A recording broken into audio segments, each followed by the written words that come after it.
Pemirsa, untuk mengetahui kondisi terkini dan informasi terbaru mengenai kecelakaan tersebut, kami sudah terhubung dengan Zinedine Dohan dan Eko Hadi di RSUD Ciawi. Kita ke Zinedine Dohan dulu di gerbang tol Ciawi 2. Dohan, Anda bisa gambarkan setelah lebih dari 5 jam bagaimana situasi TKP saat ini, Dohan?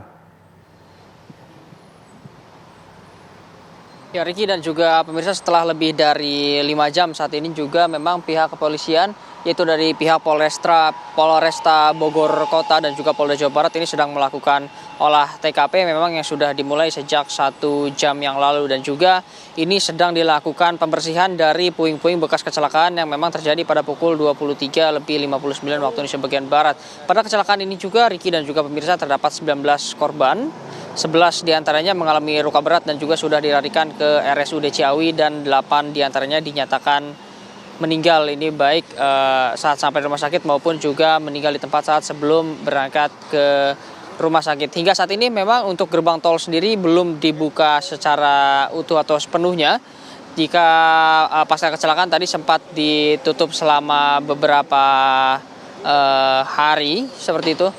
Sempat ditutup selama beberapa jam hingga pukul 2.30 waktu Indonesia bagian Barat. Namun sekarang terpantau sudah mulai dibuka dan arus lalu lintas pun sudah mulai berjalan. Memang tidak terjadi penumpukan kendaraan yang begitu signifikan dikarenakan juga gerbang tol yang dibuka ini berangsur bertambah. Tadi pada pukul 2.30 ini hanya dibuka 2 gerbang, namun hingga saat ini sudah ada 4 gerbang yang dibuka. Dan juga proses pembersihan ini masih terus dilakukan, Riki, di belakang, karena ditargetkan juga ini oleh Polresta Bogor untuk dapat memaksimalkan kembali jumlah gerbang tol yang dapat dibuka. Mungkin untuk gerbang tol tempat terjadinya kecelakaan sendiri ini tampaknya cukup sulit untuk dioperasikan kembali pada hari ini, mengingat juga yang rusak bukan hanya gate atau gerbangnya saja, namun juga untuk mesin tol dan juga pos yang berada di dalam juga ini ikut terbawa atau terseret oleh truk yang hilang kendali yang mengarah dari Ciawi menuju ke arah Jakarta. Adapun juga untuk kronologisnya, ini truk tronton bermuatan air mineral kemasan ini mulai hilang kendali dari arah Ciawi menuju ke gerbang tol Ciawi 2 yang mengarah ke arah Jakarta, yang mana juga memang dari segi kontur jalan ini menurun, dan juga truk yang hilang kendali ini mengarah ke bagian kanan, yang mana mengarah ke bagian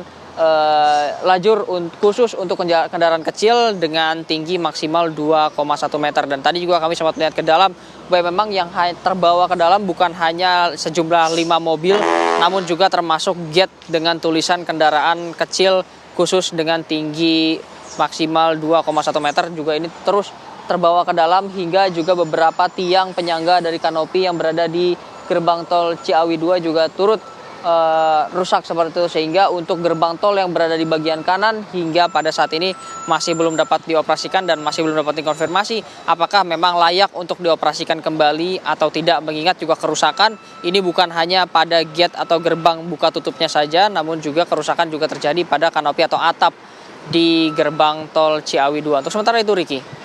Baik, Dohan, di belakang Anda saya melihat antrian kendaraan dari arah mana ke mana, dan apakah sudah sangat lancar arus lalu lintas di sana, Dohan?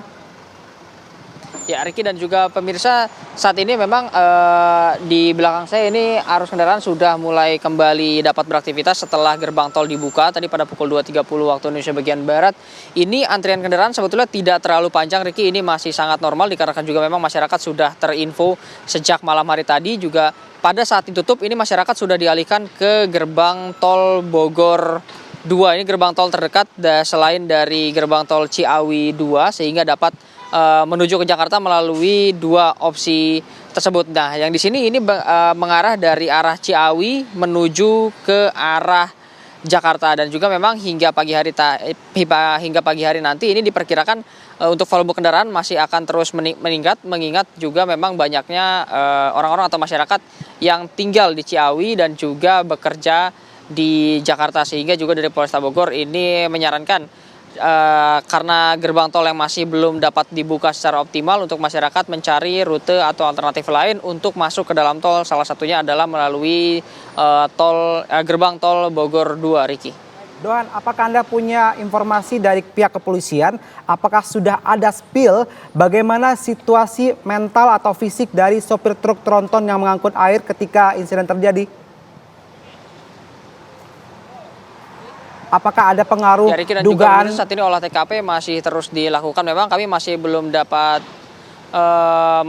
mendapatkan kembali konfirmasi, Riki dan juga pemirsa, mengenai apakah nantinya ada dugaan gitu kelalaian dari seorang sopir, apakah memang kecelakaan yang disebabkan atau hilangnya kendali dari truk tronton yang memuat air mineral galon seperti itu, ini apakah ini disebabkan oleh kerusakan teknis yang terjadi pada bagian mobil atau truk, ataukah memang ini disebabkan dari kelalaian. Memang hingga saat ini masih belum ada konfirmasi mengenai kondisi fisik dan juga mental, apakah ada dugaan mabok atau penggunaan narkoba seperti itu. Nah, ini masih belum dapat kami konfirmasi dari pihak kepolisian karena memang sejauh ini pihak olah TKP dan juga penyidikan masih terus dilakukan, Ricky.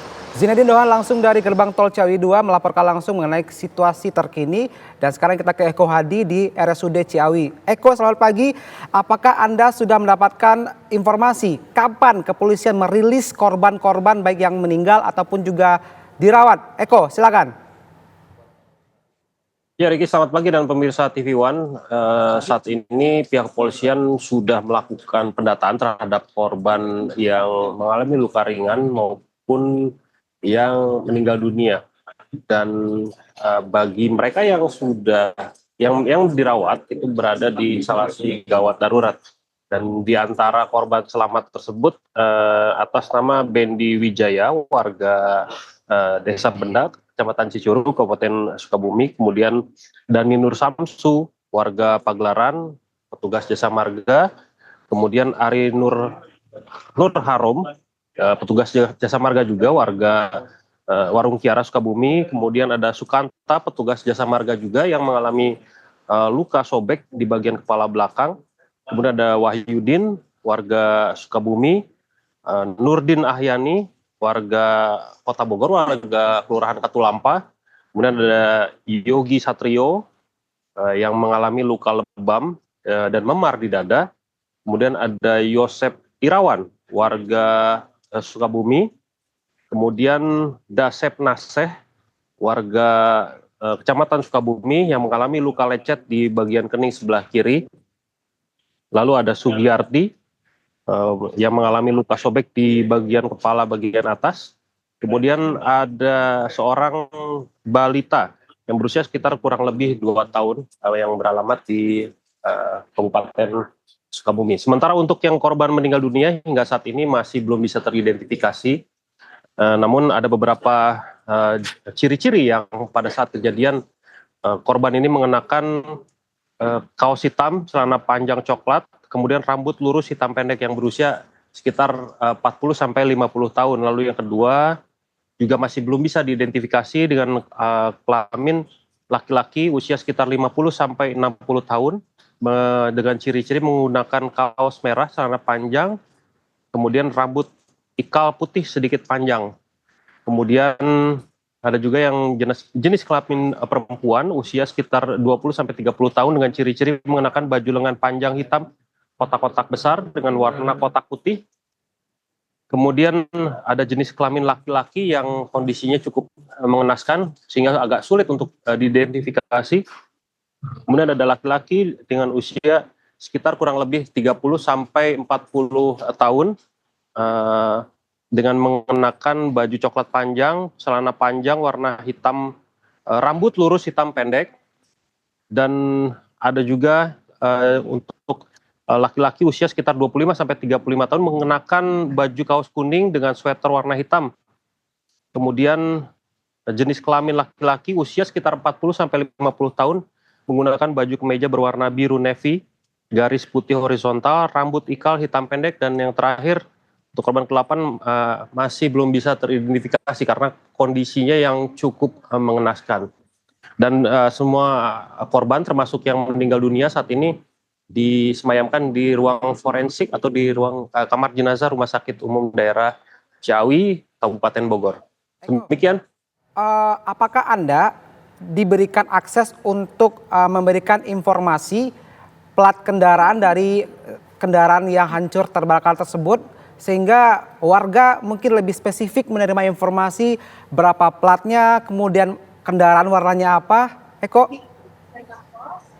Ya, untuk informasi resmi saya sendiri belum menerima, jenis kendaraan maupun nomor polisinya. Namun ada beberapa kendaraan yang cukup hancur sehingga agak sulit untuk diidentifikasi dari pihak polisian maupun dari pihak Jasa Marga. Dan hingga saat ini tentunya pihak polisian sendiri masih mengembangkan atau mengidentifikasi baik kendaraan maupun korban yang meninggal dan tentunya penyebab dari kecelakaan ini, begitu. Baik, Eko Hadi langsung dari Rumah Sakit Umum Daerah Ciawi, Jawa Barat. Sebelumnya ada rekan kita Zinedine Dohan langsung dari gerbang tol Ciawi 2. Selamat bertugas kembali rekan-rekan, terima kasih atas laporan Anda. Dan pemirsa, sesaat lagi kita akan bergabung dengan NTMC untuk mengetahui arus lalu lintas pagi ini di sekitaran Jakarta. Kabar selengkapnya usai jeda.